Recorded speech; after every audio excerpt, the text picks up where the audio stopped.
ॐ सहना भवतु सहनौ भुनक्तु सह वीर्यं करवावहै तेजस्विनावधीतमस्तु मा विद्विषावहै।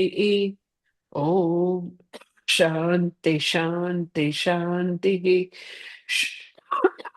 श्रुतिस्मृतिपुराणानाम् आलयं करुणालयं नमामि भगवत्पादं शङ्करं लोकशङ्करं।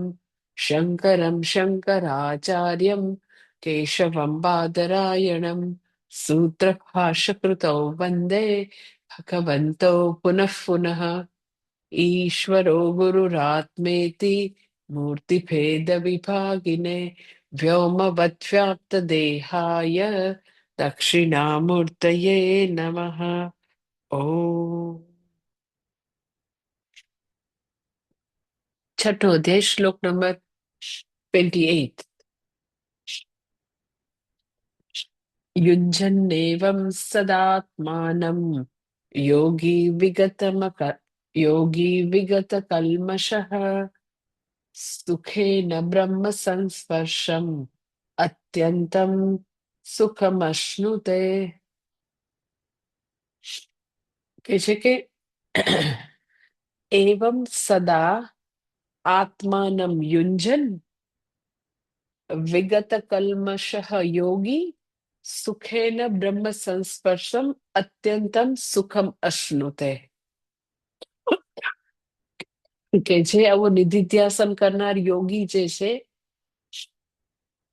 એ જે હંમેશા આત્મચિંતન કરી રહ્યો છે, પછી પાછો વિગત કલ્મષઃ એટલે એના જીવનમાં ક્યાંય અધર્મ કે સંઘર્ષ નથી, એવો યોગી સુખપૂર્વક અનંત સુખને પામે છે। સુખપૂર્વક બ્રહ્મ સંસ્પર્શ રૂપી અનંત સુખને પામે છે। આખું ભાષાંતર એવી રીતે થશે કે આ પ્રકારે જે શ્રવણ મનન નિધિધ્યાસન और આત્મચિંતન કરી રહેલો યોગી જે અધર્મ અને સંઘર્ષથી મુક્ત છે, એ વ્યક્તિ બ્રહ્મ સંસ્પર્શ રૂપી સુખને સુખપૂર્વક પ્રાપ્ત કરે છે। એટલે અગેઇન 28મા શ્લોકમાં બી ભગવાન આપણે ભગવદ્ ગીતા ભણીએ તો આપણને શું મળે ઈ જ કહે છે। અહીંયા હું આવી રીતે શ્રવણ મનન કરું, ભગવદ્ ગીતા ભણું તો મને શું મળે, એની જ ભગવાન તો કે અહીંયા બી એની જ વાત કરે છે કે વ્યક્તિ જે છે એ તો કે આની પહેલા એવું કીધું કે એ ઉત્તમ સુખને પામે છે। અહીંયા કે છે અત્યંત સુખને પામે છે। કેવી રીતે પામે છે તો કે સુખેન સુખમ અશ્નુતે।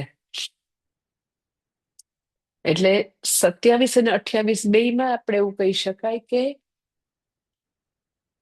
એક્ઝેક્ટલી મોક્ષ શાસ્ત્રનો પર્પસ કે એક્ઝેક્ટલી ભગવદ્ ગીતા કે ઉપનિષદ ભણવાથી આપણને લાઈફમાં શું મળે અહીંયા બતાવે છે।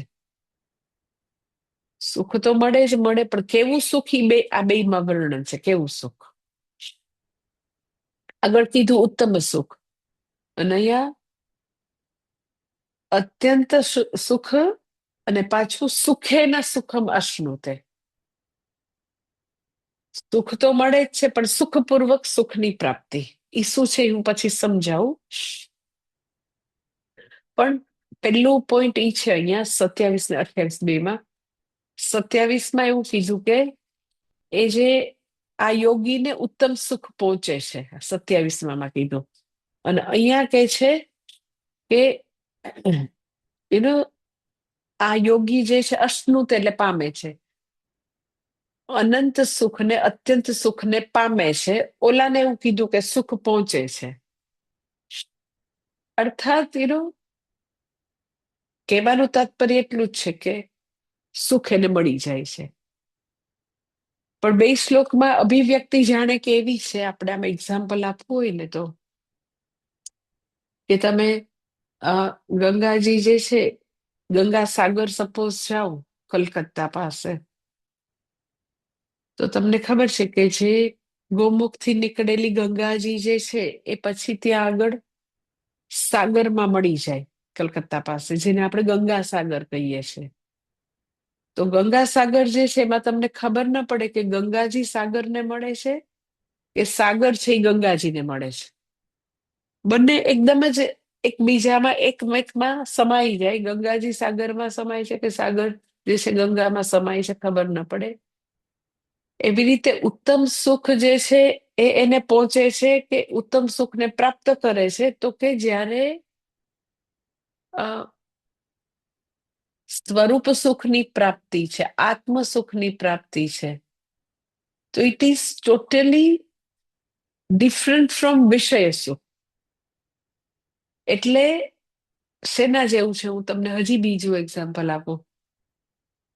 એ સુખ કેવું છે કે કોઈ વ્યક્તિને આમ ઘણા વખતથી એવી ઈચ્છા હોય ને કે મારે એક છેલ્લું જ્યોતિર્લિંગ બાકી છે. હમણાં જ somebody was telling me કે મારે એક જ જ્યોતિર્લિંગ બાકી છે, કેદારનાથ.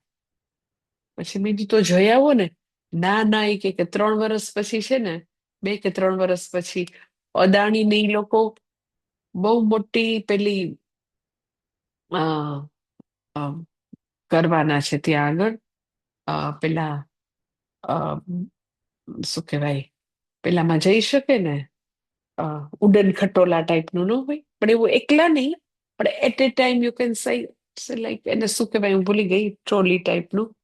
તો એક સાથે એમ કે like 400-500 people can travel to like Gaurikund થી કેદાર જઈ શકે એમ. કે એટલે હું તો 2 વર્ષ પછી જઈશ, 3 વર્ષ પછી જઈશ. કેદારનું અ, જ્યોતિર્લિંગ બાકી છે પણ પછી કરીશ એમ. તો મેં કીધું એવી થોડી યાત્રા કહેવાય. કેદાર તો તમારે જો તાકાત હોય તો પગે ચાલીને જવું જોઈએ. તો પછી કોઈ વ્યક્તિ જે છે એ ગયા વર્ષે મેં કોઈને કીધું નહીં તો ચાલીને જ જવું જોઈએ. તો બહુ જ શિવજીના ભક્ત. તો પછી કે બાકીના ટાઈમમાં બહુ રસ હોય ને તો જયારે ભગવાનના કપાટ બંધ થાય ને ત્યારે અમે જાશું. તો કેદારની યાત્રામાં એ જાય અને મેં કીધું એમ એનામાં લાઈક એવી હતી તાકાત કે પગે ચાલીને જાશું. પછી મેં એને કીધું હતું કે યાત્રાનો નિયમ એવો છે કે તમે ચાલીને જાઓ એટલે રસ્તામાં કઈ બધી સંસારની વાતો અને ગપાટા ન મારવાના હોય. આખે રસ્તે કેદાર જાવ તો ઓમ નમઃ શિવાયના જાપ કરવાના હોય, બદ્રીનાથ જાવ તો ઓમ નમો ભગવતે વાસુદેવાય જાપ કરવાના હોય, પણ બીજી વાતો ન કરવાની હોય. તો આખે રસ્તે કપલ જે છે એમ કે ઓમ નમઃ શિવાયના જાપ કર્યા. પછી હિમાલયનું દર્શન કર્યું. બે બાજુ અલકનંદાનો પ્રવાહ વહેતો હોય તો એમ ગંગાજીના દર્શન કર્યા. પછી બહુ બધા વખતથી એમ ઈચ્છા હતી કે 11 જ્યોતિર્લિંગ થઈ ગયા, 12મું કરવું જ. તો પછી એક્ઝેક્ટ જયારે આમ કે કેદાર પહોંચ્યા તો ભગવાનની એનું જ્યોતિર્લિંગ છે એની સન્મુખ પહોંચીને આમ તો કે એની આંખો બંધ થઈ ગઈ. આંખો બંધ કરીને આમ કેટલી પ્રેયર કરવા માંડ્યા. અરે પણ તું એનો આટલા બધા વખતથી તારી ઈચ્છા હતી છેલ્લા 5 વર્ષથી, પછી આટલું પગપાળા ટ્રાવેલ કર્યું અને પછી ત્યાં જઈને આંખો બંધ થઈ ગઈ, શું કામ? તો કે હવે જે દ્રષ્ટા દ્રશ્ય અને દર્શન જે છે એ ત્રિપુટીનો હવે ભેદ નથી રહ્યો. એ વ્યક્તિ ભગવાન સાથે જાણે કે પોતે એકાકાર થઈ ગઈ. એટલે હવે જે ભેદ જે છે એનો બિલકુલ જયારે મળે ભગવાનને તો કે હવે ભેદ જે છે એ હવે પૂરો થઈ ગયો, ભેદ હવે નથી. એટલે એનું વિષય સુખમાં હંમેશા ભેદ છે કે વિષય જુદો અને વ્યક્તિ જુદી.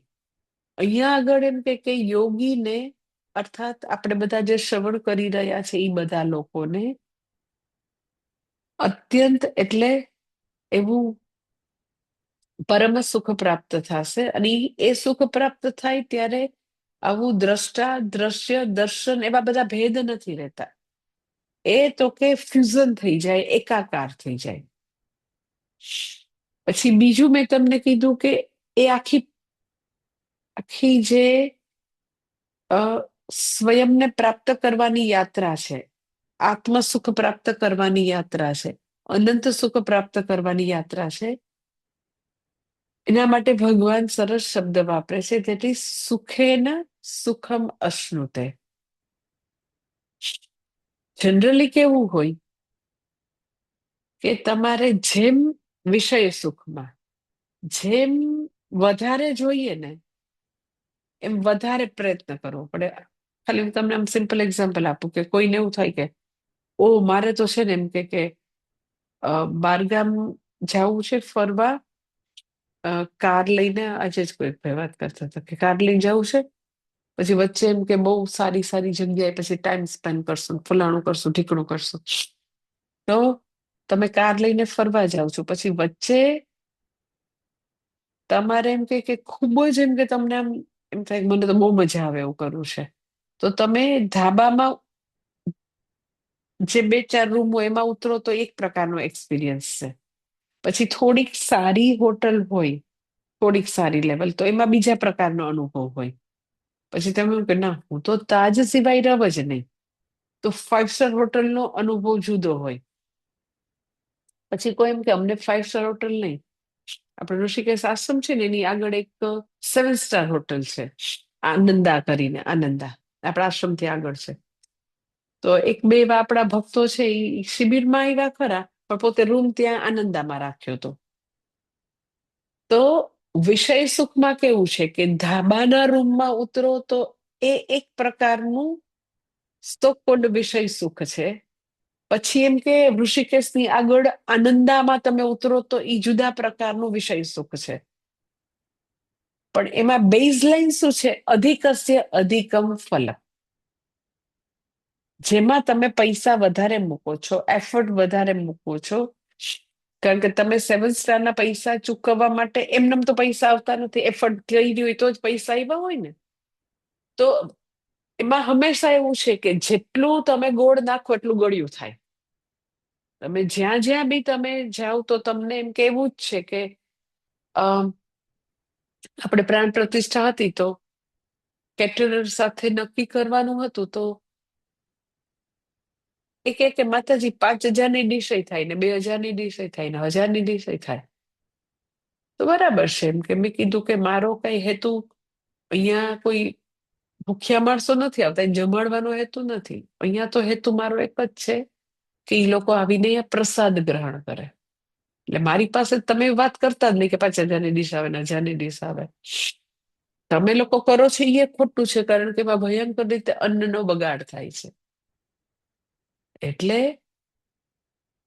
વિષય સુખમાં જેને પણ એવું હોય કે મારે ખૂબ જ આનંદ જોઈએ છે, તો એ બધા આનંદ એમનેમ નથી હોતા.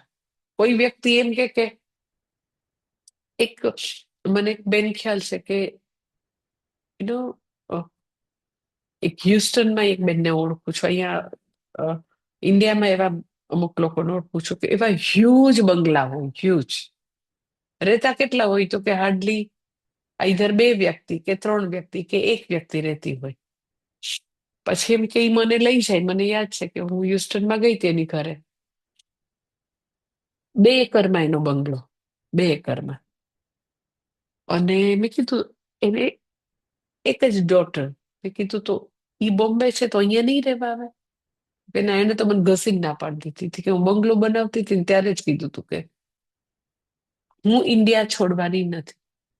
પણ બેટા તારો રૂમ તો બનાવું ને, તારે બનાવે જ બનાવ, હું તો ભોંય ઉપર જ સુવાની છું, જમીન ઉપર. બનાવે જ બનાવું, કોટ ઉપર નહીં સુવું. તો તમને એમ કે ઈ જે એમ દેખાય કે ઓહો હ્યુજ બંગલો, એમ કે એ બેન એમાં ઈ 2 એકરના હ્યુજ પ્લોટમાં પોતાનો હ્યુજ બંગલો બનાવ્યો છે હ્યુસ્ટનમાં. એમાંની 80%થી વધારે વસ્તુ એને રાજસ્થાનથી લાવ્યા છે, જયપુરથી, ઉદયપુરથી. તો મને ખાલી એટલું આમ વિચારીને તમે વિચારો કે એ એવડા બંગલામાં બંગલો કરવામાં ઓ માય ગોડ ભયંકર પ્રયત્ન, ભયંકર. એ બધી વસ્તુ તો કે શિપ કરવી પડે. શિપમાં આવે, કઈ ફ્લાઇટમાં તો એનો મોટો બધો ઓલો હિચકો જયપુરનો આવે ને એમાં, એકઈ વસ્તુ આવે ને એમાં. તો ખાલી તમે લોજિસ્ટિક વિચારો ને કે 80% વસ્તુ 2 એકરના બંગલામાં ઇન્ડિયાથી આવી હોય, તો લોજિસ્ટિક વિચાર. એટલે વિષય સુખનો પ્રકાર હું તમને કહું છું કે વિષય સુખ આટલો બધો આયાસ, આટલો બધો આયાસ. તો એને ત્યાં અમેરિકામાં બધા આવીને એમ કે ઓહો તમારો બંગલો, ઇન્ડિયામાં મને આવા ઘણા લોકો ખબર છે. આપણને એવું દેખાય, પણ પછી તમે આપણે ન હોય ત્યારે એને કેટલી કામવાળા માથાજી કરતા હોય, કામવાળા ન આવે ત્યારે હું તૂટી પડતા હોય, એ કઈ તમે જોવા નથી ગયા. એટલે એમાં સુખે ન સુખમ અશ્નુતે જેવું નથી. સુખ મળે પણ આમ એકદમ જલસેથી સુખ મળે એવું નથી. આપણને દેખાતું હોય કે એ લોકોને એવડા મોટા બંગલામાં, એવડી તાજમાં, એવડા આનંદ સ્પામાં એને મજા આવી ગઈ ઋષિકેશમાં એ ભાઈને. પણ આપણને ઈ સોશિયલ મીડિયામાં એના બહુ મસ્ત મસ્ત પિક શેર કરે છે એટલી જ ખબર પડે. પછી બે ઈ બંગલામાં કેટલું ઝઘડો કરે છે થોડી ખબર પડે. કામવાળા ના આવે તો ઈ કેવા કામવાળા થઈને બિચારા મજૂરી કરે છે, તો એના ઈ પિક શેર કરે સોશિયલ મીડિયામાં ન કરે શેર. હા, એટલે જ્યારે બી વિષય સુખની વાત આવે તો એમાં આવી સરખામણી છે, તારતમ્ય, કે ધાબામાં ખાવાનું એક સુખ જુદું છે અને સનસ્ટાર હોટલમાં તાજમાં જઈને ખાવાનું જુદું છે. પણ there is no free lunch. ઈ લોકોએ વિષય સુખ પ્રાપ્ત કરવું હોય તો બહુ બધું એને પોતાનું પુણ્ય દાવ ઉપર મૂકવું પડે, પોતાની એફર્ટ દાવ ઉપર મૂકવી પડે, પૈસા દાવ ઉપર મૂકવા પડે, પોતાનો સમય, શક્તિ અને પ્રેસિયસ લાઈફ મૂકે ત્યારે એવડો મોટો બંગલો મેન્ટેન થાય, એવડો મોટો બગીચો મેન્ટેન થાય. એમનેમ તો થતું નથી. જેટલા લોકો રાજકોટ આશ્રમમાં આવે તો બધા મને ઇન્વેરિયેબલી કહેતા હોય ત્યારે આપણો બગીચો જોઈને કે અમે તો 10 કુંડા ઉછેરવામાં અમે એટલા થાકી જાય છે ને, તમારો અવડો મોટો બગીચો કેવી રીતે કરો છો? તો એ જે છે ઈ એમાં આખો ભગવાનનો એક યુ કેન સે પૂરેપૂરો સપોર્ટ હોય, કારણ કે તમે નિષ્કામ કે નિસ્વાર્થ ભાવે કરો તો ભગવાન એટલું બધું, ઘણું બધું એફર્ટલેસલી ભગવાન ચલાવતો એના એનો ખભા ઉપર ભગવાને ઘણી બધી રિસ્પોન્સિબિલિટી લીધી હોય. પણ આમ જનરલી તમે કહો તો ખરેખર અધિકસ્ય અધિકમ ફલમ, કે વ્યક્તિ અધિક એફર્ટ મૂકે, અધિક પુણ્ય મૂકે, અધિક મજૂરી કરે તો એને અધિક સુખ મળે. તો પછી તમે તો એમ કે બ્રહ્મ વિદ્યામાં તો અનંત સુખની પ્રાપ્તિ છે, તો અનંત એફર્ટ મૂકવાની, ભયંકર એફર્ટ મૂકવાની તો અમને આત્મસુખ મળે? તો કે ના, જરાય નહીં. સુખેન સુખમ અશ્નુતે. એમાં એમાં તમારે એફર્ટ જ નથી મૂકવાની.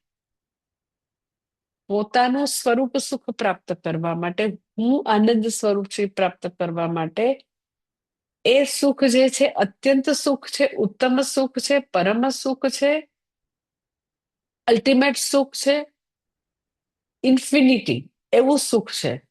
તો ઇન્ફિનિટી એફર્ટ કઈ આપણે થોડા મૂકી શકવાના છે? પણ તમે એમ કહો ના, બહુ બહુ એફર્ટ મૂકવી પડે. તો એમાં ભગવાન કહે છે ના, એવું નથી. વિષય સુખમાં યસ, જેમ જેમ તમારે એકદમ ફાઇન અને ફાઇન, એમ કે આમ સારામાં સારું, સારામાં સારા ભોગ જોઈએ છે, તો એમાં એફર્ટ પણ ગ્રેજ્યુઅલી વધારવી પડશે. તો તમે એવડો મોટો બંગલો ને એવડું મોટું તમારો પેલેસ મેન્ટેન કરી શકો. ખૂબ એફર્ટ મૂકવી પડે. એટલે ઘણા લોકો એકદમ એવા હોશિયાર હોય ને, અમેરિકામાં રહેતા હોય, બધાને ખબર હશે કે જયારે છોકરાઓ નાના હોય ને ત્યારે એ લોકો બંગલો રાખે, પછી છોકરાઓ જેવા યુનિવર્સિટીમાં જતા રહે ને એટલે ડાઉન સાઇઝ કરી નાખે, અપાર્ટમેન્ટમાં હાલતા થઈ જાય રહેવા. કા સિનિયર સિટીઝનના આખા બધા એવી મોટી મોટી કોલોની હોય કે 55 પછી તમને એમાં લાઈક મળે અપાર્ટમેન્ટ ઓર સ્મોલ હાઉસ, એટલે આમ કોમ્યુનિટી લિવિંગ જેવું હોય, તો ત્યાં જ ચાલ્યા જાય એ લોકો. પછી એવડો એકદમ હજીરા જેવો પેલેસ જેવો બંગલો મેન્ટેન ન કરે, એકદમ પ્રેક્ટિકલ. જેવા છોકરા યુનિવર્સિટી જાય એટલે મોટું હાઉસ છે એ વેચી નાખે અને આવી રીતે જતા રહે. શું કામ? તો કે એ કઈ વસ્તુ એમનેમ તો થતી નથી, પણ ઇટ ઇઝ આત્મસુખ ઇઝ લાઈક સ્વરૂપ સુખ. અરે આત્મસુખ જે છે એ તો કે ટોટલી વિષય સુખથી વિરુદ્ધ છે. વિષય સુખમાં બહુ એફર્ટ મૂકવી પડે, આમાં કોઈ એફર્ટ જ ન મૂકવી પડે. તમારે ખાલી કયો તો એફર્ટ કેટલી મૂકવી પડે? તો કે કોમ્પ્યુટર ખોલીને ક્લાસ ભરો એટલી જ એફર્ટ. શું એફર્ટ તમે કયો? રિયલી શું એફર્ટ? પહેલાના જમાનામાં તો એફર્ટ એટલી હતી કે મુંડકોપનિષદમાં જે કે ને મંત્રમાં, એ સમિક પાણી, શ્રોત્રિય બ્રહ્મનિષ્ઠ આચાર્ય પાસે સમિક પાણી, પાણી એટલે હાથમાં, સમિત એટલે ભારો, પોતે લાકડાનો ભારો જે છે માથા ઉપર લઈ અને ગુરુ પાસે જાય અને ગુરુને પ્રશ્ન પૂછે, અને ગુરુ હા પાડે તો ત્યાં રહીને પછી પોતે શ્રવણ મનન કરે, જ્ઞાન પ્રાપ્ત કરે. ઇન શોર્ટ પહેલાના જમાનામાં એટલી એફર્ટ હતી કે પોતે ગુરુ પાસે જાતા, અંતેવાસી તરીકે રહેતા, પછી ગુરુ સેવા, ખૂબ જ ગુરુ સેવા કરતા, અને પછી ગુરુ એને એનામાં યોગ્ય અધિકારી છે એવું લાગે, શિષ્ય તરીકે યોગ્ય છે એવું લાગે તો ભણાવતા, નહીતર એમ કે હજી તું સેવા કર પછી હું જોઈશ. એટલે પેલાના જમાનામાં તો કઈ એફર્ટ હતી. હા, અત્યારે શું એફર્ટ છે મને કયો? કોલેજના સ્ટુડન્ટ્સને કોરોના વખતે ઓનલાઈન ભણાવવાનું થતું ને એમાં આપણે ઓનલાઈન ભણવાનું, કમ્પ્યુટર ચાલુ કર્યું, પછી બાય બાય ટાટા, તમે તમારા આશ્રમમાં, અમે અમારા ઘરે, તમે જે કરતા હોય અમે જે કરતા હોય. એટલે એસ એવું કરવાનું નથી, તમે એવું કરતાય નથી, તમે તો બધા બહુ જ ડાયા છો, એવું કશું નથી કરતા. બધા બહુ જ કોન્ટ્રીબ્યુટ કરે છે, કોન્ટ્રીબ્યુટ કરે છે in terms of time and resources and બધું જ, તન મન ધનથી બધા સેવા કરે છે. Everybody is very very committed. અત્યારે પ્રાણ પ્રતિષ્ઠામાં મેં જોયું બધા પોતાની રીતે યથા શક્તિ સનાતન ધર્મ માટે કોન્ટ્રીબ્યુટ કરતા જ રહે છે. પણ સ્ટીલ તમે એમ કહો કે પહેલાના જમાનાના પ્રમાણમાં તમને અત્યારે ભણવાનું મળે છે એ કેવું છે? તો કે ઘણું બધું એફર્ટલેસલી છે, ઘણું બધું. એમ કે અહીંયા પ્રસંગ હોય ત્યારે આવીને સેવા કરવાની થાય, તમને હંમેશા સેવા કરવાની ઈચ્છા હોય જ બધાની, મને ખબર છે, બાર ગામ વાળાને હંમેશા થાય કે અમે કંઈક કરીએ. પણ એ સેવા ઇઝ તો પાર્ટ ઓફ શ્રવણ મનન નિધિધ્યાસન. સેવા ઇઝ નોટ કોઈ આમ અલગ વસ્તુ નથી. પહેલાના યુગમાં બી ગુરુજન એમ કે ભલે તું ઇન્દ્ર છો પણ ભાઈ 100 years સેવા કર. તો એવું નતું કે એને સેવા કરાવડાવી હતી, ઓર એને આપણે એવું હતું કે બીજા મારે પેઇડ માણસો ન રાખવા, ઇન્દ્ર ભલે મને સેવા કરતો, એવું કઈ નહોતું. સેવા ઇઝ પાર્ટ ઓફ, ખરેખર તમે મને પૂછો તો શ્રવણનો જ ભાગ છે સેવા. એટલે હું કાયમ એવું કહું, જ્ઞાનની સાથે બે વસ્તુ ભળે તો જ્ઞાન ફલીભૂત થાય. જ્ઞાનની અંદર સેવા ને ભક્તિ બે નહીં ભળે તો જ્ઞાન એકલું વાંજ્યું છે. ઓનેસ્ટલી એકલું જ્ઞાન શુષ્ક છે, એનાથી કઈ નહીં થાય. વાંજ્યું એટલે કહું છું કે એ તમને ફળને જન્મ નહીં આપે. જ્ઞાનથી તમને અત્યંત સુખ જોઈએ છે, નિરતિશય સુખ જોઈએ છે, આત્મ સુખ જોઈએ છે, તો એની અંદર આ બે વસ્તુ ભળવી જોઈએ, ભક્તિ અને સેવા. તો ધીસ ઇઝ નોટ તમે એને પ્રયત્ન ના કહી શકો, ઇટ ઇઝ લાઈક તમે શ્રવણ કરો છો એનો જ ભાગ છે. એનીવે,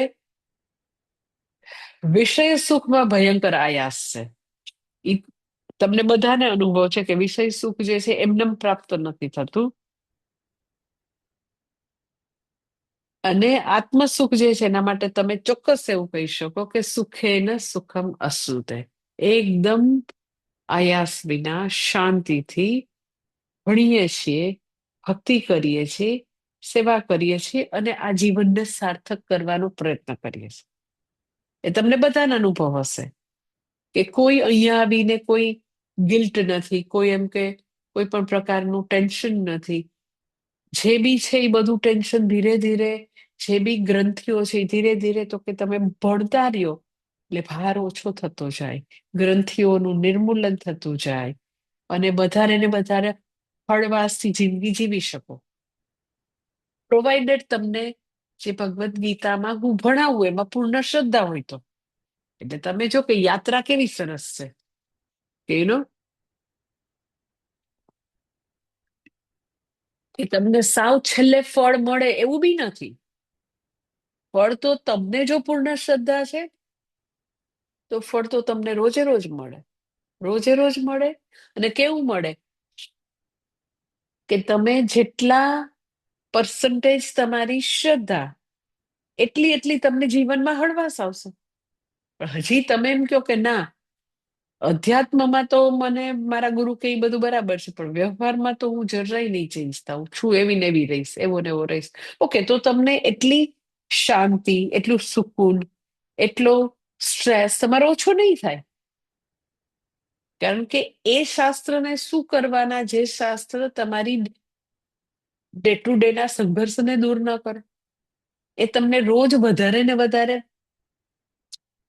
સુખથી નજીક ન પહોંચાડે. એ પંડિતાઈ કરવાની શું છે આપણે? શાસ્ત્ર શ્રવણથી એક એક પ્રવચન, એક એક શ્લોક પછી આપણે હેઝ ધો આત્મસુખની વધારે ને વધારે વધારે ને વધારે નજીક તો પહોંચવા જ જોઈએ ને. પણ એવું ત્યારે થાય ઓનેસ્ટલી કે આપણને બધા ગુરુજનના શાસ્ત્રના બધા વાક્યોમાં પરમ શ્રદ્ધા હોય. પણ તમે જો એવું નક્કી જ કર્યું હોય કે અમે અમારી ગ્રંથિઓને તો છોડવાના જ નથી હો, બિલકુલ છોડવાના નથી, તો પછી ભગવાને હેલ્પ ન કરી શકે, શાસ્ત્ર હેલ્પ ન કરી શકે. એટલે મુંડક ઉપનિષદનો મંત્ર છે, ભિદ્યતે હૃદયસ્ય ગ્રંથય છિદ્યતે સર્વ સંશયા. કે દર વખતે ભિદ્યતે હૃદયસ્ય ગ્રંથે, કે દરેક વખતે ઈ આપણે જે બધા રોંગ ઓરિએન્ટેશન, ઊંધા આટા છે, દર વખતે શાસ્ત્ર આપણને છોડાવતું હોય. પણ આપણે એ બધું એકદમ આમ જડતાપૂર્વક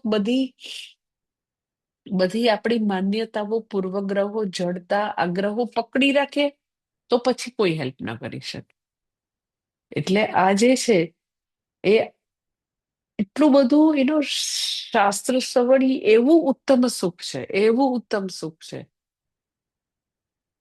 કે એમાં કોઈ પણ પ્રકારની પરાધીનતા નથી, કોઈ ડિપેન્ડન્સી નહીં, કોઈ ઇન્વેસ્ટમેન્ટ નહીં, કશે જવાનું નથી.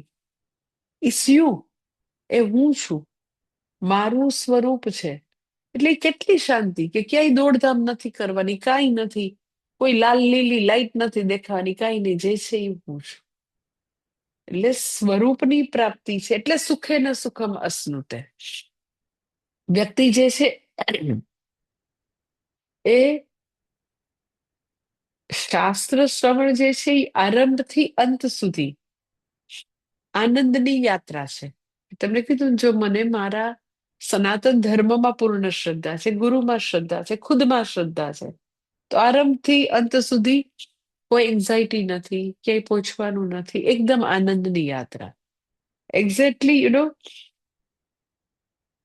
હિમાલયમાં, કેદારમાં ફરવા જેવું છે કે વ્યક્તિ ચાલતી ચાલતી ઓમ નમઃ શિવાયના જપ કરતી કરતી કેદાર જાય તો એ સમગ્ર પ્રકૃતિ, એ અલકનંદા, હિમાલય એ બી ભગવાન છે, એ બી ભગવાનથી જરાય અન્યત નથી. તો એ પ્રકૃતિનું દર્શન કરતા કરતા જાય અને છેલ્લે પણ તો કે જે પ્રાપ્તિ છે એ તો કે ભગવાનની જ પ્રાપ્તિ છે. આખા ઓલ ધ વે તો કે બી ભગવાન જ છે. એટલે આવી આનંદની યાત્રા છે. વર્સિસ વિષય સુખ કેવી યાત્રા છે? તો કે વિષય સુખ તો ભાઈ પાંચમા અધ્યાયમાં આગળ જ કીધું, યેહિ સંસ્પર્શજા ભોગા દુઃખયો નય એવતે આદ્યંતવંત કૌંતેય નતેષુ રમતે બુધઃ. કે એ સોકોલ સુખ એવું છે આદ્યંતવંત. એટલે આદ્યંતવંત શબ્દ સમજવાની જરૂર છે. જેની બી શરૂઆત થઈને જશે. કોઈ એમ કે ના અમે હસબન્ડ વાઈફ તો છે ને એટલો પ્રેમ છે ને અમે તો હારે જ જવાના, એવું કોણે તમને કીધું? અરે પણ મને મારો દીકરો દીકરી એટલા વાલા ને સાથે જ જવાના. અરે અમે એની પહેલા જ જાશું, કોઈ કીધું નથી.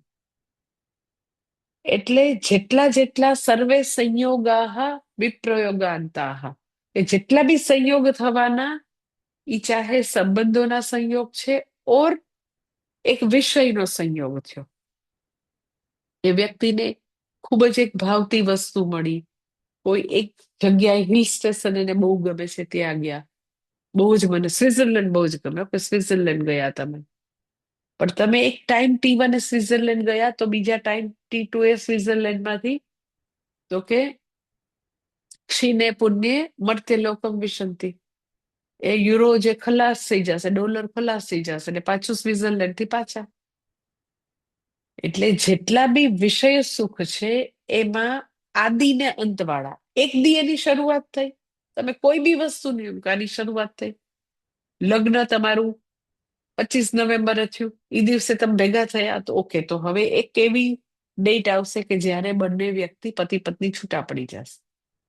જેને જેને તમે એમ કહો ને એની મળવાની આ ડેટ છે, આ દિવસે અમને મળ્યા, સો આદિ થયું બિગિનિંગ. તો બિગિનિંગ છે તો જેની બી બિગિનિંગ છે એનો તો કે એકવાર અંત આવવાનો જ છે. સો વિષય સુખમાં સૌથી ઇમ્પોર્ટન્ટ આદ્યંતવંત, આદિને અંતવાળા. એટલે અમુક લોકો, મને એક રાજકોટમાં એક બેન મને યાદ છે, ઘણા વખત થઈ ગયા, તો એનો બે એવા ફેમિલી હતા રાજકોટમાં કે 25 યર્સનો દીકરો, અ, એ પેલું કાઇનેટિક હોન્ડા ત્યારે આવતું હતું, તો એ હોન્ડા લઈને ગયો એનો દીકરો, ચિંટુ નામ હતું એનું.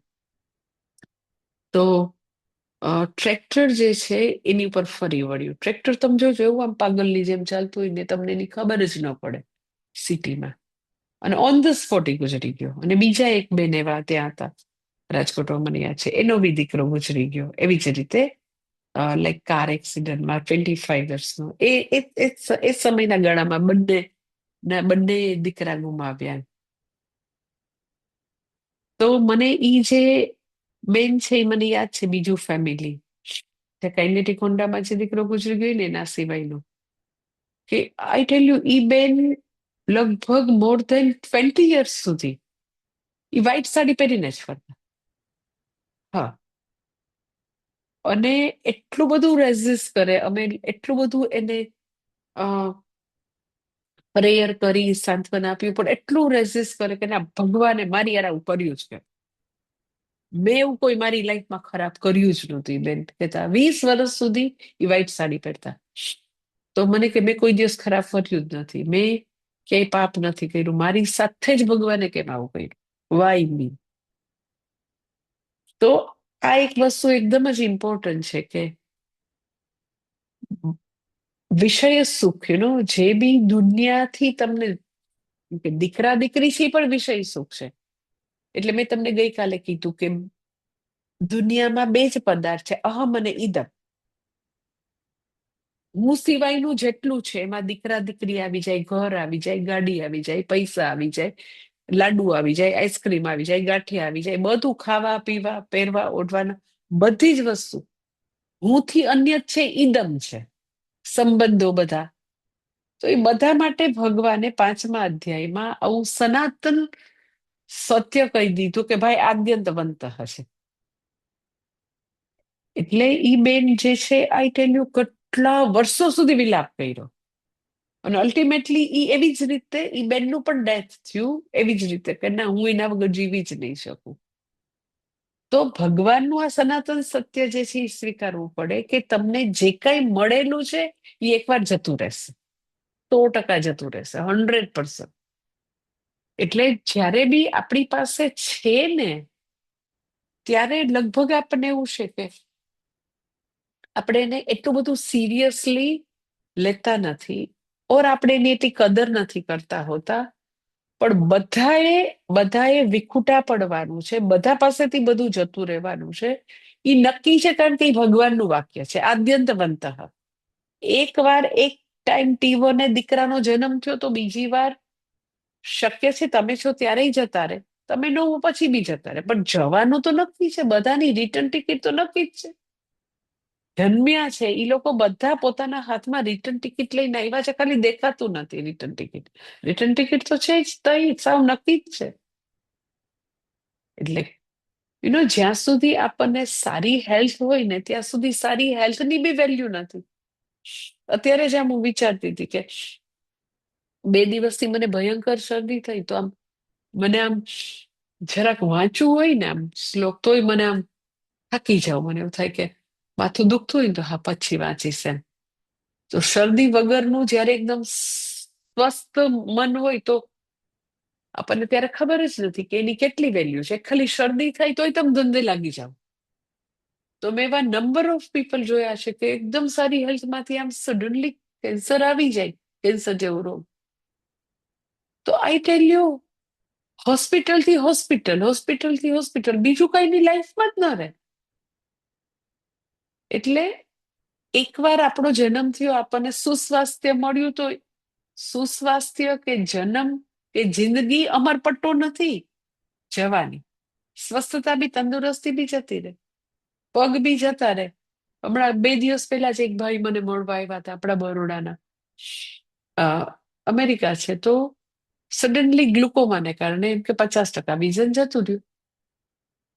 એટલે ક્યારે ક્યારે આપેલી વસ્તુ છે ભગવાને, ક્યારે ક્યારે એનાથી વિખૂટા પડી જવાશે ખબર જ નથી. પ્રોબ્લેમ એક જ છે આપણા બધાનો, એકદમ યુધિષ્ઠિર જેવું છે. કે યુધિષ્ઠિર યક્ષ પ્રશ્ન પૂછે ને, કિમ આશ્ચર્યમ, તો યુધિષ્ઠિર એમ કે ને કે બધા લોકો રોજે જોવે છે કે અહીંથી પૃથ્વી પરથી બધા વિદાય લે છે, મરણ પામે છે, તો કોઈને એવું નથી થતું કે મારું બી મરણ થઈ શકે. એ સૌથી મોટું આશ્ચર્ય. પણ એમાં મારે એટલું એડ કરવું છે કે જ્યારે કોઈને કેન્સર થાય, જ્યારે કોઈ રોડ અકસ્માતમાં ખૂબ જ ઘવાઈને પડી હોય વ્યક્તિ, આપણે જતા હોય ત્યારે કોઈ વ્યક્તિની આંખ જતી રહે, કોઈ વ્યક્તિને કાયમ માટે પગ ડેમેજ થઈ જાય, તો આપણને ખબર નથી પડતી કે આપણે ત્યાં હોઈ શકીએ, જરૂરી નથી કે આપણે ન હોય. જે વ્યક્તિઓ પાસે ને એવા એવા અસાધ્ય રોગ આવે છે, એક્સિડન્ટ થાય છે, ડેથ થાય છે, તો એ બધાની જગ્યાએ હું પણ હોઈ શકું. એ વખતે ખબર નહીં કે એટલું બધું ગ્લાસ ઓવર કરીએ છીએ, એટલું બધું આપણી વસ્તુને આમ જોતા પણ નથી, આમ એને આમ અણદેખું કરતા હોય છે. પણ હું આમ તમને ખરેખર કહું કે હંમેશા એવા પ્રકારની એક એવી જાગૃત લાઈફ જીવો ને કે આ સ્વસ્થતા છે એ પણ અમરપટ્ટો નથી. જઈ શકે સ્વસ્થતા, આંખ પણ જઈ શકે, કાન પણ જઈ શકે, ઘણું બધું જઈ શકે, આજુબાજુની વ્યક્તિઓ બી જઈ શકે. આજુબાજુની વ્યક્તિ એટલી માંદી હોય તો તમે હોસ્પિટલના ચક્કરમાં જ તમારી લાઈફ તો પૂરી થાય. કેટલી બધી લાઈફ પૂરી થાય. એક વ્યક્તિ ખબર છે મને કે 10 years સુધી એના હસબન્ડને 10 વર્ષ કેન્સર રહ્યું. 10 વર્ષ, 10 વર્ષ એને હોસ્પિટલથી ઘર, ઘરથી હોસ્પિટલ, હોસ્પિટલ, બીજું કઈ જોયું જ નથી, અને હોસ્પિટલથી હોસ્પિટલના ચક્કર. તો આપણને દીધેલી પ્રેસિયસ લાઈફ જે છે એ ક્યારે ભગવાન સાવ જુદી કરી લે, છીનવી લે, યુ ડોન્ટ નો, કઈ ખબર જ નથી લાઈફની. એટલે વિષય સુખ છે એ આઈ ટેલ યુ રિયલી આદિને અંતવાળું જે કઈ છે એ બધાનો અંત આવવાનો. અને એવું જયારે યાદ રહે ને, આદ્યંતવંત, કે આ ધન સંપત્તિ યુ ડોન્ટ નો શું થશે, રે બી ખરી ન બી રે, લક્ષ્મી તો એટલી ચંચલ છે. તો આપણામાં એક પ્રકારની શરણાગતિ અને નમ્રતા આવે. સતત એ વસ્તુ યાદ હોય ને કે આદ્યંતવંત છે ભાઈ, અભિમાન કરવાની જરૂર નથી. આત્મસુખ છે એ હંમેશા નિત્ય સંયુક્ત છે, કારણ કે એ સ્વરૂપ સુખ છે. પેલું જે છે એ બેને 20 years સુધી વ્હાઈટ સાડી પહેરી, એટલો વિલાપ કર્યો. તો હું એને હંમેશા જઈને કહેતી, જયારે બી મળું, સત્સંગ કરું, એ મારા પ્રવચનમાં એ બેન આવતા રાજકોટમાં, તો હું કાયમ કહેતી હતી કે તમે આટલો વિલાપ કરીને સફેદ સાડી પહેરો છો, તો બાકીના લોકોને તો જીવવાનું છે કે નહીં ઘરમાં? તમારા હસબન્ડ હોવા છતાં તમે હંમેશા સફેદ સાડી પહેરો, તો તમે કોઈને ભૂલવા જ નથી દેતા કે દીકરો ગયો છે. સફેદ સાડી પહેરીને, સફેદ સાડી આપણામાં કેટલા દિવસ હોય? 12 દિવસ હોય, 13 દિવસ હોય.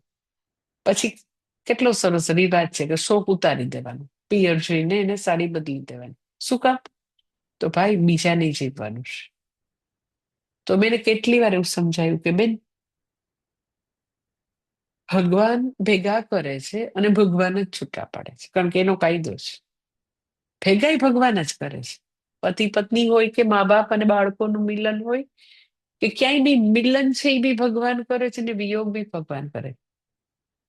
એટલે તમે સફેદ સાડી પહેરીને આટલા વર્ષો સુધી શોક કરતા રહ્યો, એનો અર્થ એમ કે તમને ભગવાનના કાયદામાં જરાય શ્રદ્ધા નથી. જેને શ્રદ્ધા હોય તો એમ જ કે બરાબર છે, એને બરાબર જ કર્યું હશે, દીકરો મારે એ બરાબર છે. બરાબર એટલા માટે કારણ કે પૂર્વજન્મના કર્મો અનુસાર એટલી જ લેતી દેતી એ જીવાત્માની હતી. ઈશ્વર કર્માધ્યક્ષ છે. એનો ચિત્રગુપ્તના ચોપડે એવું લખેલું હોય કે એને આટલું જ અહીંયા રહેવાનું છે, પછી બીજા લોકમાં જવાનું. તો આપણે એની સામે આટલો બધો વિરોધ કરીએ, એનો અર્થ એમ કે ભગવાનના કર્માધ્યક્ષપણા ઉપર મને શંકા છે. એ ખોટું કરે છે, એને ક્યાં ખબર પડે છે ભગવાનને. એટલે શરણાગતિ છે ત્યાં જ શાંતિ છે, શરણાગતિ છે ત્યાં જ મુક્તિ છે, કે તમે શરણે જાઓ, એને કર્યું છે તો બરાબર હશે. પચાવવું અઘરું છે પણ તો બી બરાબર છે. એટલે આદ્યંતવંત શબ્દ ઇઝ સો બ્યુટીફુલ કે જે વસ્તુ મને મળી છે એ કાયમી નથી. ઇવન આપણે પૃથ્વી પર આવ્યા છીએ તો રેવા નથી આવ્યા, આપણે પસાર થવા આવ્યા છીએ. અહીંથી પસાર થઈ રહ્યા છીએ. કાયમી રેસિડન્સ પીઆર નથી, પરમેનન્ટ રેસિડન્સ નથી પીઆર અહીંયા. ખાલી તો કે આપણે આપણો ઘડીક સંઘ છે, બધા પસાર થઈ રહ્યા છે આ પૃથ્વીમાંથી. કાયમી નિવાસ કોઈનો નથી. જો કાયમી નિવાસ હોત તો કેટલાય અહીંયા રાજા મહારાજ હજી બેઠા હોત ને. કોનો કાયમી નિવાસ? બધા ચમરબંધી ને બધા મુગટધારી ને બધા એવા જે મહાન સામ્રાજ્ય કહેતા હતા તો બધા જતા રહ્યા. એટલે ધીસ ઇઝ ખરેખર યુધિષ્ઠિરનું જે છે ને કી માસ્ટર્ય કાયમ યાદ રાખવું કે કેટલો સમય શું છે ખબર જ નથી. એટલે વિષય સુખ જે છે ઓલવેઝ ઇટ ઇઝ આદ્યંતવંત. સાથે સાથે વિષય સુખ જે છે એમાં મેં તમને કીધું કે ખૂબ જ આયાસ છે. આયાસ વધારે ફળ, અધિકસ્ય અધિકમ ફલમ. પછી બીજું વિષય સુખનું બીજું પાસું તો કે એ નિમિત્તોથી મળે છે. કંઈક છે એમ કે મને બહુ સુખ છે કારણ કે મારો દીકરો મને બહુ વાલો. મને બહુ જ I am very much happy. Reason 1 2 3 4 5. મારો દીકરો બહુ જ ડાયો, પુત્રવધુ તો એકદમ જ ડાય, એકદમ હોશિયાર, એકદમ મેચ્યોર. પછી એટલો સરસ બિઝનેસ ચાલે છે. પછી બધા ઘરમાં હેલ્ધી છે, કોઈ ખોટ નથી ઘરમાં. તો જેવું હું એમ કહું કે આઈ એમ હેપી અને એના રીઝન 1 2 3 4 આપ્યા, તો એનું નામ નિમિત્ત કહેવાય. નિમિત્તથી મને સુખ થાય છે. તો ભગવાન એવો જાદુગર છે, એ નિમિત્તને એક સરખા ન રહેવા દે.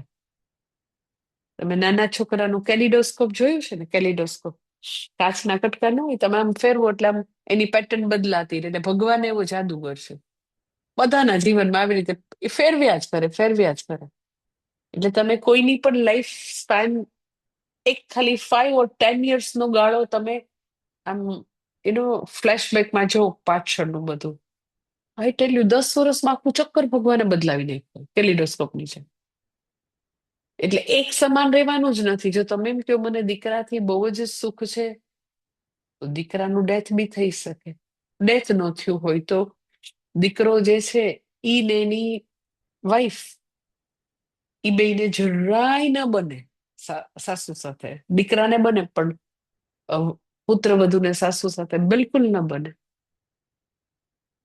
તો જે એકદમ વાલો દીકરો જે મારા સુખનું નિમિત્ત હતો, એ હવે શેનું નિમિત્ત બની ગયો? તો કે દુઃખ. એટલે વિષય સુખમાં ડિપેન્ડન્સી છે, અને એ ડિપેન્ડન્સીના કારણો જે છે એ એક સમાન નથી રહેતા. હું ધારું એવી રીતે બધું ચાલતું નથી. એટલે જેવું ઈ એક નિમિત્ત દીકરો જે છે એ મારા માટે સુખનું કારણ હતું, તો હવે ઈ જ દીકરો 2 વર્ષમાં તો કે મારા માટે દુઃખનું કારણ થઈ. મને એક બેન બિચારા કહેતા હતા કે જેવા એના હસબન્ડ ગુજરી ગયા, તો આમ એનો દીકરો બહુ જ સારો હતો, પણ હસબન્ડ ગુજરી ગયા તો એની વાઈફ જે છે એને કીધું તારી માને કે બધું ક્રેડિટ કાર્ડ ને બધા આટલા પૈસાની શું જરૂર છે, એમ કરીને એને બધું લઈ લે, તમારે જોઈએ ત્યારે મારી પાસે જ માંગી લેજો.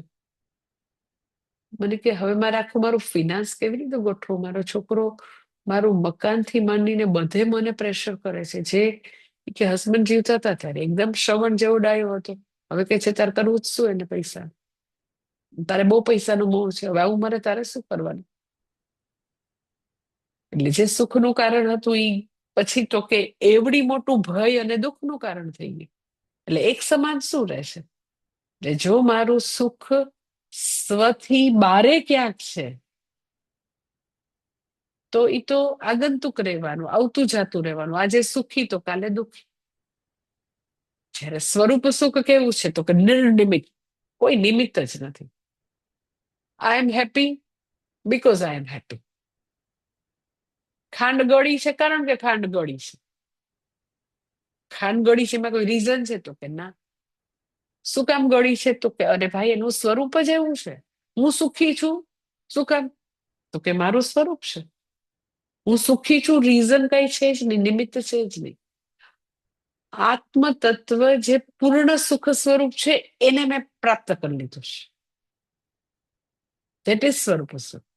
ત્યાં કઈ ડિપેન્ડન્સી નથી. હું માર્ક્સ કેની ડિપેન્ડન્સી? હું ને કોણ છીનવી જશે? હું ને કોણ મારાથી લઈ જશે?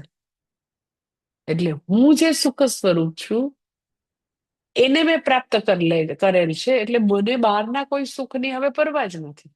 સોકોલ જે સુખ છે એને આવવું હોય તો આવે, જવું હોય તો જાય. આગતે સ્વાગતમ કુર્યાત ગચ્છન્તમ ન નિવારયેત. આવું હોય તો આવો, જાઓ તો હું કઈ સ્ટોપ નહીં કરું. So that is freedom, that is નિર્ભયતા.